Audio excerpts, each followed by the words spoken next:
You're not doing anything. Get off the water! You're under arrest! Get off the water!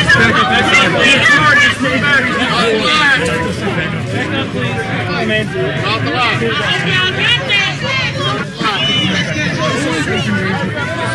Well, here we go again. More unrest in Ferguson overnight. About 100 people gathering outside of the convenience store there in Ferguson. Shots fired. Police having to round some folks up. And all over another inaccuracy being released by the people who still want to convince you that Mike Brown was someone that he wasn't. It's unfortunate. I guess I'm not surprised by it, but the documentary maker is doing this for one reason: publicity. The guy is getting publicity like you can't believe. He has basically lived in Ferguson the last 2 years trying to dig up something he could claim as new, and this is what he's latched his hat onto. And the sad thing about it is he has willing accomplices in the mainstream media in this country, on CNN, on ABC, on CBS, all of them. And you need go no further than to the reporter that they assigned this story to this morning on ABC. Listen. Hold on. Good morning to you, George. The big question, of course, is why is this video just coming out now? And there's really no good answer for that.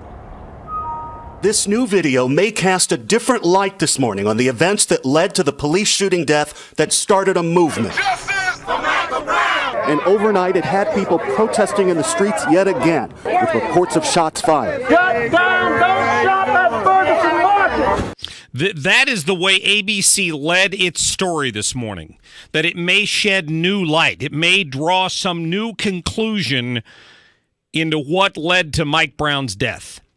And it's just, it saddens me that the media is the accomplice in this. We're going to talk more about it today. Chief Tom Jackson, the former chief there in Ferguson, is going to join me here in just a second. First of all, before I get too far into this, let's get to the short list, Liz. Thank you. The short list brought to you by Bill Thomas Camper Sales. Find your camper at btcamper.com. But we're going to make an American do what they don't want to do. You get it if you want it. That's freedom. Look, Bernie Sanders ran on single payer and he lost. Hillary Clinton ran defending Obamacare and she lost. People want something different. They don't think plugging the holes and patching it up is enough. And that robbery still occurs. All right, Harry. Continue your white supremacy We have your on this take. There you had it. I wanted to finish that short list today with that little outburst from this Jason Pollock guy who is the documentary maker in this story that has now got Ferguson in an uproar again. On television last night, on CNN, he accuses anybody who disagrees with him of being a white supremacist. If you don't take his word for what happened, you're a white supremacist. He was arguing with a police officer in that clip you just heard. I'll play you the full version of it a little later, but that should give you a flavor for where the documentary maker is coming from. And before I go any further, do you want to know where he got his start? With Michael Moore. This guy got his start doing documentaries working with Michael Moore.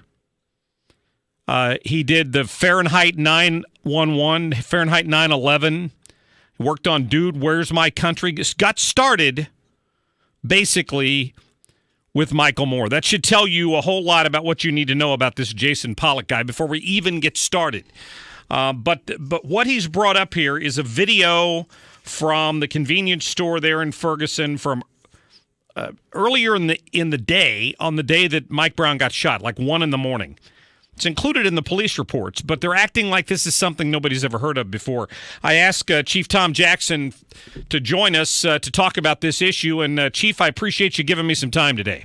Oh, sure, Mark. Good to talk to you again. How you doing? I'm doing all right. I'm glad to hear that. I'm sure this saddens you as it saddened me, but what's your reaction to what you've seen about this so far? Well, it's on the part of this filmmaker, it's a bunch of hubris. I mean, you know, I don't even know what his point is. He's defaming this guy even more by suggesting that he was involved in a drug deal. And I don't understand the whole narrative he's putting out is that, okay, there was a drug transaction between two people at 1 o'clock in the morning where they were stealing the cigars from the store owner. And that he came back later in the day and required the store owner to comply with having his property stolen. And I just don't. It's such a silly point that I really don't understand what point he's trying to make. But I feel sorry for Mr. Patel. He's just suffered so much because of all this. All these mutts out in front of the place protesting and shooting and stuff. It's crazy. Yeah, that's true. You know, in fact, Liz, we've got an interview from the attorney representing the convenience store owner. Let's play that real quick. Hold on, Chief. Okay, so there's another video. It's the same video. It is just the entire video, and the entire video shows that Michael Brown, that the clerks throw the pot back to Michael Brown. Now, what the filmmaker didn't show was that he made it seem like they kept the bag and that there was some transaction. There was no transaction, and the full video that'll be released tomorrow will show that. So the attorney's claiming that this guy did some selective editing with this video, and that they're going to release the full video. That's an interview that was in the Post-Dispatch with the attorney for the convenience store owner. I'm assuming this video is not news to the Ferguson police, correct? I mean, this was reported in the police report. Well, in the county's police report, but I never saw it. I wasn't aware of this video at all. Okay. So it was included in the county's investigation of this. And I assume then that it's something the feds knew about as well. I mean, it's not like it's new information, correct? Oh, I wouldn't think so. I mean, if it's been out there. But it just wasn't involved in any investigation that we were doing. I'm pretty sure it was very peripheral because it's irrelevant. Yeah. In fact, you're right. When you put it in that context, that assuming he was there at the early hours of the day conducting a drug transaction with the employees of that store, the overnight employees, he came back. This would allege that he came back during daylight hours when the store owner was there to get his merchandise. It just doesn't make any sense. No, it's silly. You know, they're stealing from him. He's the victim of a theft or strong armed robbery. You know, it doesn't change anything. It's just irrelevant. ABC, which is another one of the media outlets that consistently they never fail to surprise me with their ability to bury the lead in the story.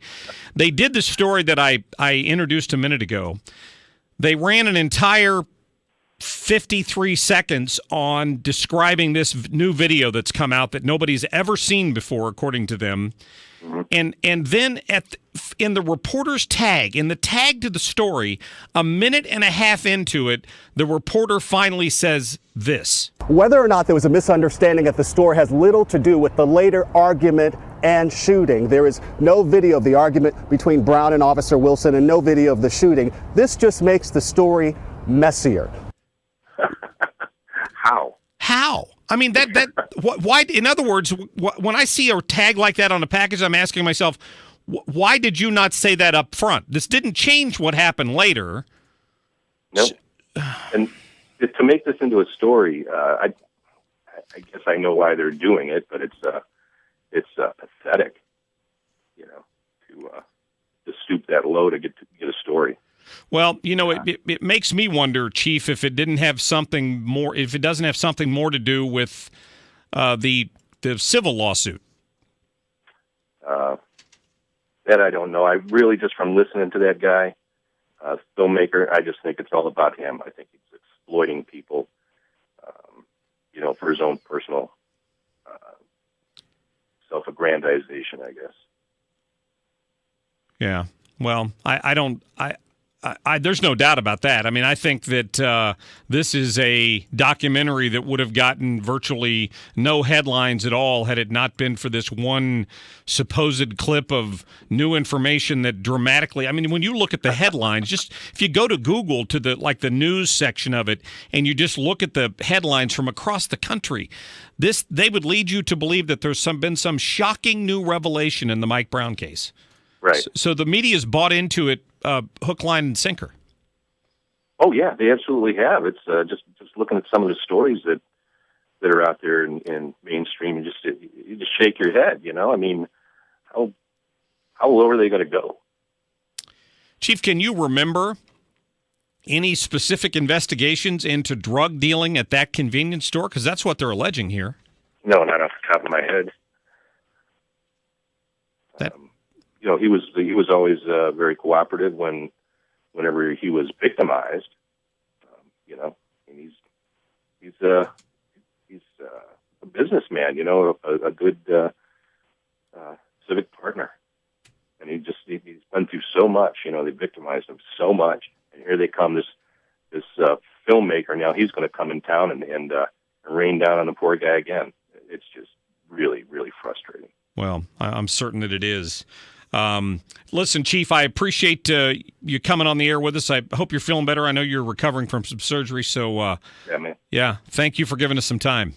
All right, I appreciate it. It's always a pleasure. Thank you. Chief Tom Jackson there, a former police chief in Ferguson, the man who was there when all this went down. And, you heard his disappointment in it, and I don't I have to agree with him completely. His point is a valid one. Assuming that a drug transaction did take place, and the convenience store owner through his attorney denies that. He said the full video doesn't show that at all.